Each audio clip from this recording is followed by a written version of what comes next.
Bienvenidos al podcast del Club del Inversor, el podcast donde hablamos de negocios, finanzas, emprendimientos y aprendemos juntos a recorrer el camino de la inversión.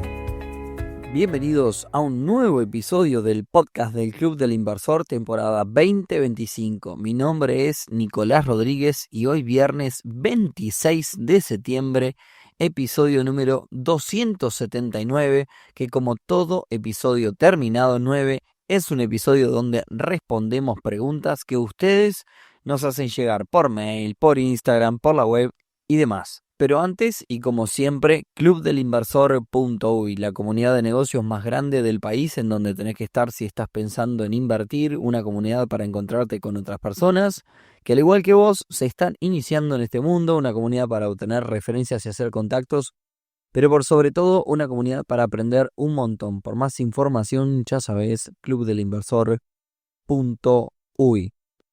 Bueno, y ahora sí, vamos directo a las preguntas. Aclarar que mientras está saliendo este episodio, estoy de viaje, por lo cual grabé anticipado con las preguntas que están pendientes de responder por los distintos canales.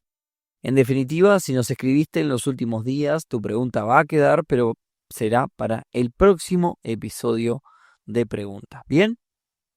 Dicho esto, vamos con la primera pregunta que viene del palo de las finanzas y dice así. Con el tema de las tarjetas de crédito, ¿se puede evitar pagar el seguro de saldo deudor? Bueno, la respuesta corta es sí, pero veamos en qué casos, porque no es tan sencillo. El seguro saldo deudor, que es un seguro cuyo beneficiario es la misma tarjeta. Es decir, sirve porque si, por ejemplo, te morís y debías 40.000 pesos a la tarjeta, entonces ese seguro le cubre al banco ese dinero. Curiosamente, es un seguro que no es para vos, pero lo vas a pagar vos. ¿Bien?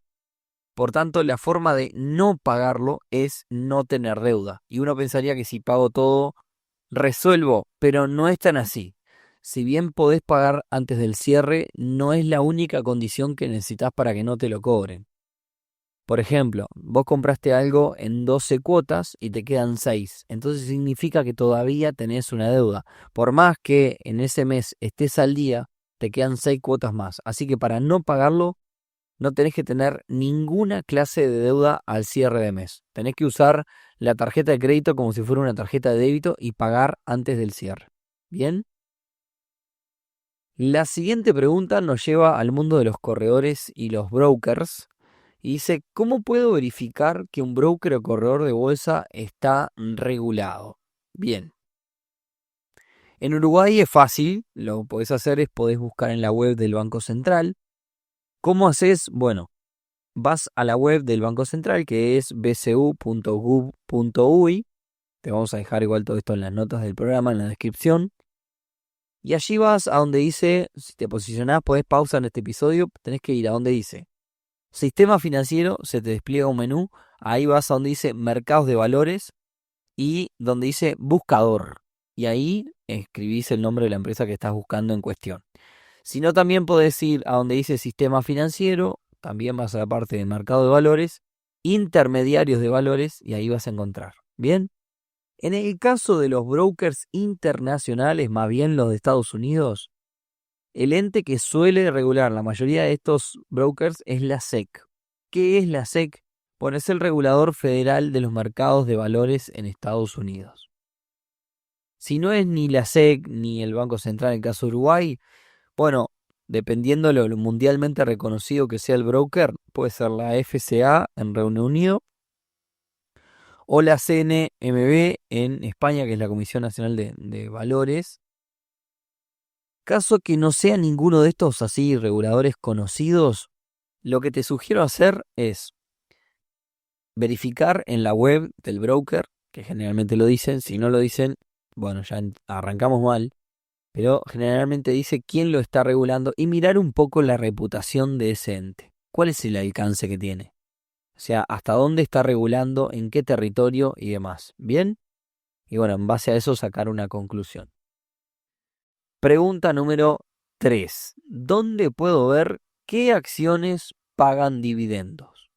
Bueno, En primer lugar, seguramente si hoy día estás usando un broker o corredor de bolsa, eh, todos los brokers tienen alguna aplicación, alguna plataforma web donde vas a poder encontrar este dato. Ahora, si querés encontrarlo en otro lugar, muchas veces los portales financieros son buenos lugares para esto. Yo, por ejemplo, uso mucho investing.com. También te lo voy a dejar en las notas del programa. Investing.com.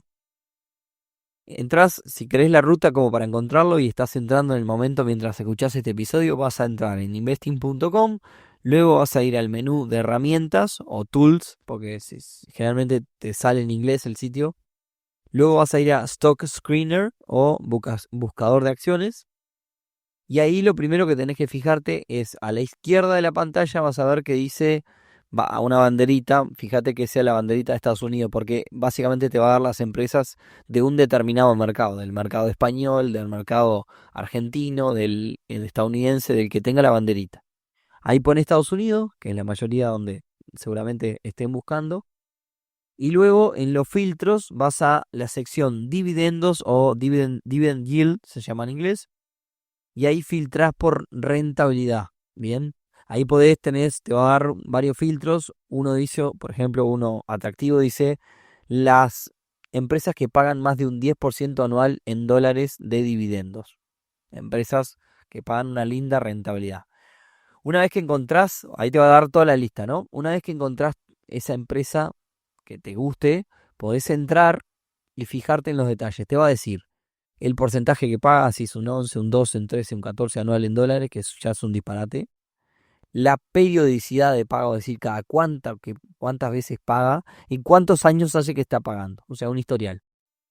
Importante tener en cuenta, empresa que te paga mucho dividendo, significa que reparte todo lo que gana, reinvierte poco. Por tanto, lo más probable es que su precio de acción no crezca mucho. Por el contrario, empresa que no reparte tanto dividendo, reinvierte e incrementa el precio de la acción, ¿no? O sea, o ganás por un lado o ganás por otro. Tiene sus cosas buenas y sus cosas malas. ¿Entendido? Vamos a la siguiente pregunta. Dice, bueno, esta es bastante difícil, voy a intentar que se entienda. Capaz que contadores y contadoras me asesinan con esta pregunta, porque yo no lo soy, pero bueno, hablo desde la práctica. ¿Cuál es la diferencia en una inversión entre TEA y TIR? Bueno, como decía, es difícil responder a esto sin ser contador y sobre todo para hacerla fácil, ¿no? Pero bueno, intentemos. Para empezar, la TEA es la tasa efectiva anual y suele usarse para préstamos bancarios. Esa es la típica. El préstamo automotor y más te dice TEA tanto. Y la TEA se usa para hablar del costo de un producto. Es decir, pedís $20.000, por ejemplo, te lo dan al 10 anual, por tanto en un año vas a pagar $2.000 de intereses. ¿Tá? Entonces ahí la TEA es del 10 y fin de la historia. En el medio te vas a encontrar con comisiones, con costos administrativos, con un montón de cosas más que probablemente hagan que esa tasa sea más cara, pero no están incluidos en la tasa. ¿Se entiende? La TEA va a ser la misma, es el costo del producto. Este producto tiene un costo del 10% anual, más todo lo demás que involucre. Pero la TEA siempre sigue es la misma. Para tratar de hacerlo más fácil, la TEA es más teórica en ese sentido. Es el costo que te sale, sobre todo los préstamos bancarios. Se usa mucho esa medida. En algunos casos, la TEA es igual que la TIR, que la TIR es la tasa interna de retorno. Y en esos casos son cuando son, por ejemplo, hablando de inversiones, una sola transacción, para que se entienda fácil. Le presté al vecino $10.000 al 6% anual y me los devuelve al cabo de un año en un solo pago. ¿Tá? Me devuelve $10.600 de un saque a los 365 días. Sin comisiones, sin pagos intermedios. Entonces, en ese caso, la TEA y la TIR son iguales. ¿Bien? Porque la TIR de alguna forma refleja lo que realmente pasa y la TEA es lo teórico, por así decirlo, ¿no? Nuevamente los contadores me van a matar porque no es exactamente así, pero para que se entienda. Ahora, vamos a un caso donde son diferentes. Y esto se da, por ejemplo, cuando se atan dos negocios y se hace interés compuesto. Supongamos que tengo dos negocios distintos que me van a dar 10% cada uno de ellos Uno en los primeros 6 meses y el otro en los segundos 6 meses del año. ¿Bien? La TIR de cada negocio de ellos es un 10. Pero la TEA anual ahí es de un 21. Entonces, cuando yo hablo de TIR, hablo de lo que realmente fue sucediendo y se incluye absolutamente todo lo que fuera pasado. Si ganaste días, si perdiste días, si pagaste costos administrativos y más. Y la TEA es más, la TEA de este producto es esta y listo, y no se mueve. Entonces, para cerrar y hacerla bien fácil, la TEA plantea básicamente el costo de un producto financiero y la TIR al final del día es lo que realmente termina sucediendo. Por ejemplo, si ganaste días, si perdiste días, si pagaste costos administrativos, son todas cosas que al final del día van afectando a esta tasa. ¿Bien? Creo que con esto último se entiende mejor. Es decir, que si la TEA de un producto es un 10, pero al final del día me terminaron cobrando antes, bueno, la TIR se ve modificada cuando la TEA va a seguir siendo siempre la misma. Bueno, y saludo a todas las contadoras y contadores que me estén escuchando y ojalá no me maten. Intenté explicar algo que seguramente un contador o contadora lo pudiera explicar mucho mejor. Bien. Sigo y salgo de una difícil y me meto en otra que no tanto, pero sí es extensa, porque básicamente es el métier del asunto. ¿Qué conceptos básicos, dice la pregunta, debería manejar antes de empezar a invertir? Bueno, esto es el episodio 279. Tenés 278 más que hablan un montón de todos estos conceptos. Pero bueno, creo que deberías entender cosas como la inflación, qué es la rentabilidad, qué es el interés simple, qué es el interés compuesto, cuáles son las diferencias.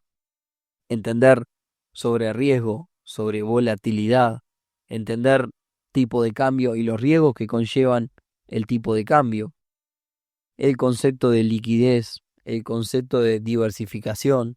Vas a escuchar mucho hablar de portafolio, vamos a escuchar hablar seguramente en estos episodios de renta fija y renta variable.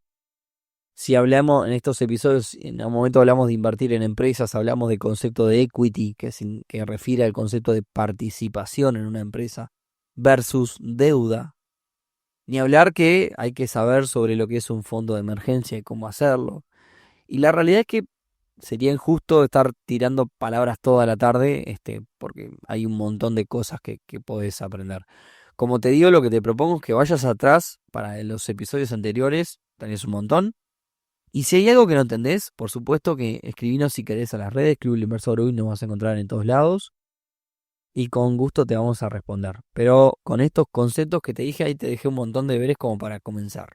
Y vamos con la penúltima pregunta del episodio de hoy. Dice, buenas, tengo una consulta más filosófica o más bien de hogar. Con mi pareja tenemos ingresos muy disparejos. ¿Cómo puedo evitar tener dilemas o discusiones por cosas así? Bueno, no me quiero meter en situaciones de pareja, así que te voy a hablar en realidad por haber trabajado con un montón de personas y por hablar constantemente de dinero y de inversiones, te cuento cuáles son las alternativas más utilizadas de alguna forma, ¿no? Eh, Naturalmente, si en tu casa gastan 100, por decir algo, y uno gana 20 y el otro gana 120, hay uno que va a tener que pagar más. Salvo que los costos del hogar sean bajos y sobrevivan con 20, por decir algo, ¿no? Entonces, si los gastos del hogar son 20, es decir, son bajos, y uno gana 20 y el otro gana 120, bueno, uno podría decir, uno pone 10 y el otro pone 10 y se cubren los 20 de gasto. Pero ten en cuenta que en ese gasto, en ese caso digo, uno estaría poniendo el 50% de su sueldo, el que gana 20 estaría poniendo la mitad, y el otro que gana 120 estaría poniendo un 17% solamente de su salario, ¿no? El que gana 20 puede sentirlo quizás un poco más injusto. También bajo esa misma línea podría, o sea, la estrategia también es crear una cuenta común y tirar ambos dinero para ahí, pero con el acuerdo de porcentaje, ¿no? Se puede hacer quizás un acuerdo de porcentaje de 20-80, 90-10, 70-30, 60-40, 50-50 y así según cómo gane cada uno. La otra estrategia es la proporcional, que en ese caso si uno gana 6 veces más que el otro, siguiendo este ejemplo, el que gana 6 veces más paga 6 veces más. Entonces en ese mismo ejemplo, si se gastan 20, quien gana 20 va a pagar 3 y quien gana 120 va a pagar 17. Entonces más o menos cada uno estaría pagando cerca del 10% de su salario. Ahí es proporcional y se estarían cubriendo todos los gastos. Bien. En cualquier caso, la recomendación, como todo acuerdo, y esto es porque al final del día es la gestión de una entidad que puede ser un hogar, puede ser una empresa, es establecer reglas. Por ejemplo, si tienen un fondo común, hay que ver qué es, esto he hablado con mis amigos un montón, qué es del fondo común y qué es personal. Es decir, se compra una pintura para la casa. ¿Es del fondo común o se compró una pintura porque tengo ganas de tener una pintura en la oficina de la casa? ¿Bien? Entonces, no hay nada que esté mal ni bien, pero siempre hay que dejarlo claro, sobre todo si este es un tema complicado, ¿no? Quizás me escuchás y decís, bueno, pero ¿qué necesidad? Bueno, hay hogares donde este tema es un tema delicado. Incluso se puede armar una especie de directorio, como si fuese un negocio para hablar de esto. 30 minutos, 1 hora a la semana de reunión entre las parejas para presupuestar y ajustar los gastos. Así que bueno, esperemos que te sirva. Recordemos que gran parte de los divorcios se da por temas de dinero. Así que si sos de los que está pensando por qué tanta vuelta sobre un tema que debería ser muy fácil, bueno, en algunas parejas no lo es tan así. Y vamos con la última de hoy que dice, buenas, tengo una empresa y me falta liquidez. ¿Debería descontar las facturas o los cheques que recibo o saco un préstamo? Bueno, vamos por parte. La liquidez no siempre se arregla pidiendo prestado, porque eh, ya si descontás cheques o sacás un préstamo, en ambos casos estás comiéndote un interés. Entonces, a veces puede solucionarse con cobrar contado a quienes les estás dando crédito, o al revés, pagarle a tus proveedores a crédito a quien hoy le estás pagando al contado. Bien, entonces ahí, sin involucrar intereses, estaría generando una ecuación mejor en cuanto a liquidez. Pero si fuéramos a entrar en los intereses, creo que la mejor respuesta es según el plazo. Si vos hoy necesitas resolver algo puntual, hoy tengo que pagar 7.500 pesos de tal proveedor y no los tengo, pero en realidad no tengo generalmente este problema, bueno, tenés un cheque de un tercero y lo descontás y se termina. Es una solución muy puntual. Ahora, si vas a salir a descontar todos tus cheques todo el tiempo, bueno, la realidad es que yo consideraría la opción de pedir un préstamo. ¿Por qué? Porque la tasa de lo de cuento de cheque o factura es mucho más alta que quizás la que te pueda ofrecer un banco. No estoy boicoteando el mecanismo, sino estoy diciendo que quizás el banco te da una solución un poco más amigable en cuanto a rentabilidad. No nos olvidemos que los intereses que te cobra un banco o el descuento de cheque o cualquier clase de adelanto de dinero que vos pidas, le pegan directo al margen de tu negocio. Y si no estás pensando en eso, el día de mañana se te fue el margen y no te diste cuenta. Pero claro, en la línea del préstamo estamos hablando de largos plazos, proyecciones y además jamás se pide un préstamo por pedir, porque no tengo liquidez. No tengo liquidez, pido un préstamo. Vos ahí tenés que hacer un análisis de solvencia. Si realmente podés afrontar eso que vas a pedir, y no es porque me falta plata en la caja, salgo a pedir un préstamo. Si vos entendés tu negocio en términos de liquidez y no en términos de solvencia, seguramente estés condenado al fracaso. Entonces, el préstamo te tiene que permitir crecer y de ese crecimiento, que si vos creces un 14%, de ese crecimiento quizás podés pagar un 8, un 9 o un 10 de intereses porque creciste un 14. Bien, así es que se entiende y se razona y se planifica un préstamo en base a lo que vos puedas generar con ese préstamo y de ahí pagar los intereses. Si no, lo que estás haciendo es tirando deuda para adelante. Lamentablemente, las empresas que entran en esta rosca de descontar todos los cheques, e incluso llegan a descontar cheques propios, cuando entran en esa, es difícil que logren salir y que terminen bien. Así que, para cerrar, probablemente, si estás pensando, si mirás liquidez y no tenés y querés inyectar dinero, quizás tenés un problema de proyección, de presupuesto, incluso de solvencia, si son tus únicas armas apelar a las tasas gigantes. Y con esto cerramos el episodio del día de hoy. Como siempre, esperamos que les haya servido. Si les gustó, dejen un comentario, compártanlo, así más gente le llegan. La realidad es que el algoritmo se lo muestra a más gente si ustedes lo comentan, si lo comparten y demás, sobre todo en las redes y más. Así que como siempre, nos escuchamos entonces el próximo viernes en un nuevo episodio del podcast del Club del Inversor. Que tengan un gran fin de semana. Chau, chau.